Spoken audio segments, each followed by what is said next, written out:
네, 뉴욕 증시 올랐지만 세부적으로는 좋은 내용은 그닥 없었습니다. 그런 가운데 오늘도 금요일장을 앞두고 있는 상황이 되겠는데요. 자, 뉴욕 증시에서 국내로 연결할 수 있는 포인트들은 어떤 것들이 있는지 오늘도 함께 알아보겠습니다. 자, 유안타증권의 송태현 과장 연결해 보겠습니다. 과장님, 안녕하십니까? 네, 안녕하세요. 네, 자, 오늘 과장님과 다뤄볼 주제 지금 공개합니다. 자, 연결고리 오늘의 주제는요. 경기 침체 저울질 속에 추가 반등이라고 정하셨습니다. 근데 반등이라는 거에 시선이 가기보다는 침체 쪽에 우리 시청자분들처럼 그쪽에 좀 더 시선이 가는 것 같아요. 좀 더 세부적인 내용 들어볼게요. 네, 말씀을 하신 것처럼 경기 침체에 관련돼서 시장이 이제는 받아들이는 부분이 생기는 것 같습니다. 파월 연준 의장이 경기 침체에 관련돼서 전일 이제 상원 이제 증언을 하게 되고 오늘 같은 경우에 하원 증언을 했었는데요. 그 관련돼서 이제 경기 침체에 대한 부분이 이야기가 나오게 되고 관련돼서 시장이 받아들이기 시작을 했다. 이렇게 보시면 될 것 같아요. 그런데 워낙 많이 빠졌기 때문에 과매도 구간 속에서 반발 매수세가 계속적으로 좀 들어오고 있는 부분인 것 같고요. 이러한 부분이 일단은 추가 반등으로 이어지고 있다. 이렇게 보시면 될 것 같습니다. 이제 내용을 조금 더 자세히 말씀을 드리게 되면은 오늘 이제 파월 연준장이 하원에서 증언을 하게 됐는데 인플레이션 관련돼서 이야기를 하게 돼요. 이 인플레이션에 대한 연준의 대응이 무조건적이다라는 표현을 쓰게 되면서 결국은 인플레이션을 잡기 위해서는 경기 침체가 오더라도 모형이 조금 둔화되더라도 뭐 하겠다라는 의미로 조금씩 받아들여지고 있는 것 같습니다. 그리고 이제 해가 갈수록 더 많은 금리 인상이 예상이 된다라고 이야기를 하게 됐던 부분이 있었었는데 그만큼 이제 인플레이션 관련돼서 생각보다는 조금 더 장기화될 수 있는 부분을 다시 한 번 더 인정을 했다라고 생각을 해볼 수 있는 것 같고요. 전일 같은 경우에는 이제 글로벌적 대외 환경으로 인해서 경기 침체가 올 가능성도 있다라고 언급을 했었었는데 오늘은 경기 침체는 필연적이지 않다라고 이야기를 했습니다. 거기에 기반이 되는 이유를 얘기를 한 것은 강한 노동시장이 있기 때문이다라고 얘기를 했었는데요. 이러한 부분이 일단은 나스닥 시장에 대해서 조금의 상승세를 더욱더 가져줬던 부분이었다라고 보시면 될 것 같습니다. 파월 연준 의장의 이제 발언 같은 경우에는 크게는 뭐 지금까지 발언 내용과 달라진 점은 없기는 했지만 경기 침체 관련돼서 이제 표면화가 좀 된 부분이 있다라고 보시면 될 것 같고요. 거기 관련돼서 시장은 이제 받아들이기 시작을 했다. 이렇게 보시면 될 것 같아요. 그리고 그 외에도 이제 연준 이사들에 대한 이제 발언이 이어졌던 부분이 있었었는데 이 보우만 연준 의사 같은 경우에는 인플레이션이 40년 만에 가장 높고 완화될 조짐이 보이지 않는다라고 언급을 했습니다.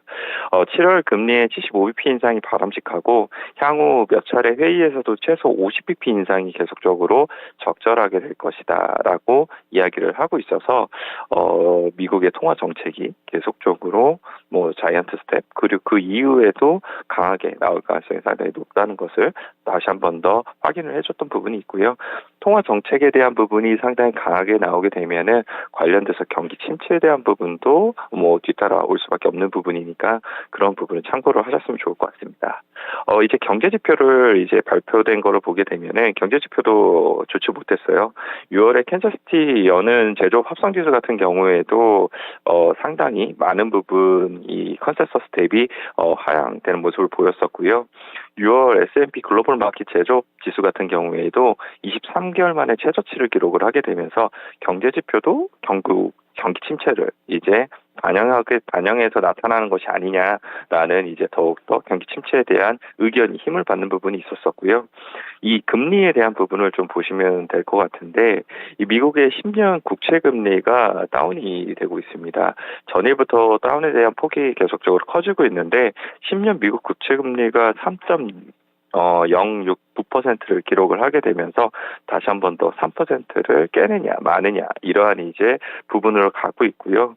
이러한 부분을 조금 금리가 내려오게 되면은 좋지 않겠느냐라고도 말씀을 하실 수가 있겠지만 그 이유 자체가 경기 침체에 기인하고 있다는 점은 다소 좀 부담스러울 수 있는 부분인 것 같습니다. 그래서 미국 국채 금리가 다시 한 번 더 내려오게 되고 그리고 10년과 2년 스프레드의 이 스프레드 폭 자체가 계속 줄어든다는 것은 아까 계속적으로 말씀을 드리고 있는 경기 침체에 대한 부분을 다시 한 번 더 경고등을 불안시켜주는 부분이다라고 보시면 될 것 같고요. 원자재 같은 경우에도 가격이 드디어 빠지기 시작을 했습니다. 원유 같은 경우에는 WTI가 한 1.8% 정도 하락을 하게 되면서 104불을 기록을 하게 됐는데, 이 CMC 마켓츠에서는 경제활동 둔화로 인해서 수요가 급감할 수 있다는 우려로 이제 이 WTI가 계속적으로 하락이 나오고 있다라고 얘기를 하고 있고요. 스위스커트 은행 같은 경우에는 유가 약세론자의 다음 중요한 시험대가 될 것은 이 유가의 100불이다라고 얘기를 하고 있습니다. 만약 100불이 무너지게 되면은 그러한 부분에서 경기 침체에 대한 부분이 더욱더 부각이 될 것이냐, 아니면 이제 인플레이션에 대한 완화가 부각이 될 것이냐, 이 두 가지에 대해서 아마 공방이 많이 벌어질 것 같습니다. 그래서 이러한 부분도 한번 지켜보셨으면 좋겠다라고 말씀드리고 싶고요. 여기에 추가적으로 미국의 천연가스 가격이 어제 10%에 가깝게 하락이 나왔습니다. 그래서 원자재 관련된 압력이 이만큼 낮아지고 있는 만큼 우리가 경기 침체에 대해서 많이 부각을 받는 부분이 있기는 하지만, 한쪽에서는 인플레이션도 그에 따라서 상당히 조금씩은 예전 대비 낮아지고 있다. 요것도 체크를 하시면서 좀 보셨으면 좋을 것 같습니다. 네, 전반적으로 시장을 좀 끌어내릴 수 있었던 악재 중심으로 말씀을 해주셨습니다. 그 가운데 시장에서는 어쨌든 상승 마감을 했고, 대형 기술주들의 흐름들, 이런 부분들이 좀 눈여겨 보이던데요. 이 부분 좀 더 자세하게 들어보겠습니다. 네, 어제 미국 시장 그럼에도 불구하고 상승이 나스닥을 중심으로 강하게 나왔습니다. 두 가지 컨셉이 있었던 것 같아요. 경기 침체가 오더라도 실적을 견고하게 낼 수 있는 쪽이 첫 번째였던 것 같고요. 나머지 하나는 이제 워낙 금리에 대한 부분이 다시 내려가기 시작을 하게 되니까 워낙 많이 빠져있던 이런 성장주들에 대한 반등이 나왔다. 이렇게 두 가지 정도로 보실 수가 있게 될 텐데, 첫 번째 같은 경우에는 빅테크 관련된 종목들이 좋았습니다. 이 마이크로소프트, 아마존, 그리고 애플 같은 경우에 한 2% 내외의 상승이 나오게 되면서 전반적으로 좀 좋았다라고 보시면 될 것 같고요. 번스타인에서는 애플이 아이폰 출시 전에 아웃퍼폼을 보였던 패턴이 계속적으로 나타났던 부분이 있었었는데, 이러한 것이 올해도 나타날 가능성이 있고, 하지만 아웃퍼폼의 폭 자체는 예년 대비는 조금 낮을 수 있을 것이다 라고 언급을 했습니다. 이 애플 같은 경우에는 이 아이폰 신제품 출시 전에 S&P 500 대비 상당히 더욱더 아웃퍼폼을 했던 부분이 많았었는데요. 15개년 중에 14개년을 이러한 흐름이 나왔었고, 이러한 평균 폭 자체가 14%를 아웃퍼폼을 했다는 것을 감안하게 되었을 때에는 충분히 이러한 부분에 시장의 불확실성이 높았었는데, 다시 한 번 더 애플에 대한 이러한 기대감을 높여줬던 부분이 아닌가라고 생각을 해볼 수 있는 것 같고요. 이런 경기 침체에도 불구하고 실제 견고하게 나올 수 있을 만한 종목들로 수급이 조금 흘러갔던 부분이다라고 보시면 될 것 같아요. 반대로 이제 저희가 상당히 요즘 힘들어하는 부분인데, 이 반도체 관련된 종목들은 역시나 경기 침체에 관련돼서 직격탄을 맞고 있습니다. 이 필라델피아 반도체 지수를 보게 되면은 0.65%를 기록을 하게 되면서 전일 좋았던 시장의 흐름을 같이 타지 못하는 흐름이 나왔었고요. 마이크론 테크놀로지가 국내 시장과 상당히 중요하게 될 텐데 전일에도 마이너스를 좀 기록을 했습니다. 이 모건 스탠리가 이제 전일 보고서가 나온 부분을 보게 되면은 마이크론 테크놀로지의 실적 전망치가 지나치게 높다라고 다시 한 번 더 평가를 하게 되고요. 이번 실적 전망치를 하향 조정을 하게 되면서 2023년도 매출 전망치를 현재 컨센서스 대비 25% 하향 조정을 했고, EPS 전망치 같은 경우에는 컨센서스 대비 46%를 조정을 하게 됐습니다. 그래서 반도체 관련돼서 업황에 대한 둔화가 상당히 많아질 수밖에 없다라고 얘기를 하고 있고요.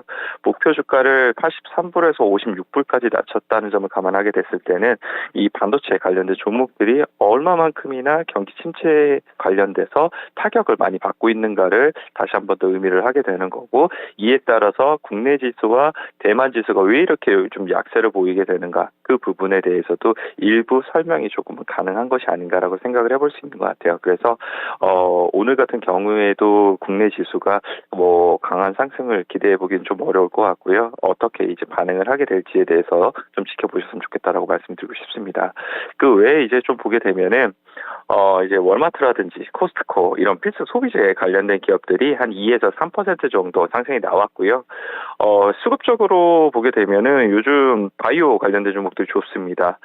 존슨앤존스 같은 경우에도 한 2% 내외의 상승, 파이자 같은 경우도 한 2% 정도 상승이 나왔고요. 머크 같은 경우에도 3% 정도의 상승이 나오게 되면서 제약 관련된 대형 제약사들이 상당히 좋았다라고 보시면 될 것 같고, 그 외에도 이제 바이오 관련된 종목들이 상당히 강했던 흐름이 있었습니다. 그래서 이 관련된 기업들까지도 좀 보셨으면 좋겠다고 말씀드리고 싶고요. 국내에서도 기관들이 요즘 제약 바이오 관련된 기업들에 대해서 매수세가 강하게 들어오고 있는데, 포트폴리오에 대한 조정이 조금은 그러한 이제 저가 매수세 유입 쪽으로 흘러가고 있는 것이 아닌가, 이렇게 판단해 볼 수 있는 것 같습니다. 자, 이어서 오늘의 종목으로 넘어가 보겠습니다. 소비재 쪽 그리고 바이오를 함께 묶을 수 있는 그런 기업으로 선정을 하셨는데요. 오늘의 종목 보여주시죠. 네, CJ제일제당입니다. 어제 관련해서 증권사 리포트도 꽤 잘 나왔던 걸로 알고 있는데요. 좀 더 자세하게 매력 포인트 들어보겠습니다. 시장이 많이 어렵기 때문에 사실 방어적인 종목이 좀 좋다라고 생각이 되고 있어서 CJ제일제당을 가지고 왔어요. CJ제일제당에 말씀하신 것처럼 어제 이제 보고서가 나오게 됐는데 2분기 실적에 대한 눈높이가 높아졌음에도 불구하고 실적이 시장 기대치를 상회가 가능해 보인다라는 내용이었습니다. 일단은 원자재 가격에 대해서 계속적으로 올라오게 되면서 관련된 기업들이 상당히 어려울 수 있는 부분이 있는데, CJ제일제당 같은 경우에는 시장 지배력을 통해서 1분기에도 가격에 대한 인상이 어느 정도 진행이 됐었었고, 2분기 때는 더욱더 많은 이제 제품의 판가를 인상을 했기 때문에 그러한 부분이 계속적으로 실적에 대한 부분에 한 자릿수 정도의 성장을 나오게 될 수 있다라고 얘기를 하고 있습니다. 그래서 국내 관련된 이제 가공 매출에 대해서도 성장이 기대가 된다라고 얘기를 하고 있고요. 해외 가공 같은 경우에는 이제 CJ 아메리카가 이제 진출을 하게 되면서 미국 쪽에서도 판가에 대한 부분이 상당히 많이 전가가 되고 있다라고 얘기를 하고 있고요. 슈완주 같은 경우에도 실적에 대한 부분을 계속적으로 잘 내고 있기 때문에 두 자릿수에 관련된 성장이 전망이 된다라고 얘기를 하고 있습니다. 그리고 마지막 이 바이오 관련돼서 아미노산 관련돼서 1분기에도 실적이 어닝 서프라이즈가 나왔던 부분이 있었었는데, 이게 이제 대두박의 대체 상품으로 보시면 좀 될 것 같아요. 요 근래 이제 대두박 관련돼서 가격이 조금 하락을 하게 되면서 아미노산 가격도 조금 하락을 하게 되는 것이 아니냐라고 말씀을 하실 수도 있기는 하겠지만, 아직까지는 아미노산에 대한 판가가 계속적으로 유지가 되고 있다는 점을 봤을 때는 2분기 때 실적이 이 관련돼서 괜찮게 나올 수 있을 가능성이 상당히 높다라고 보시면 될 것 같고, 2023년도의 실적에 대한 우려가 상당히 높은 부분이 있기는 하지만, 만약 원자재 가격이 하락이 되게 되었을 경우에는 그러한 부분에서 국내외 가공 매출에 대한 이익이 상당히 많이 늘어날 수 있다는 부분까지 감안하게 됐을 때 CJ제일제당을 지금 구간에서는 뭐 어차피 공격적으로 매수를 할 수는 없기는 하겠지만 그래도 담아볼 수 있는 구간이다라고 말씀을 드릴 수 있을 것 같습니다. 네, 자, 오늘의 연결고리 방어적인 성격인 종목 CJ제일제당을 말씀을 해주셨습니다. 과장님, 한 주 동안 고생 많으셨습니다. 네, 감사합니다. 네, 유한타증권 송태현 과장이었습니다. 자, 지금까지 투자 판단에 도움이 될 수 있는 정보를 제공해 드렸습니다. 하지만 특정 종목의 상승과 하락을 보장하지는 않으니까요. 이 부분 참고해 주시기 바랍니다. 금요일장 잘 시작하십시오. 고맙습니다.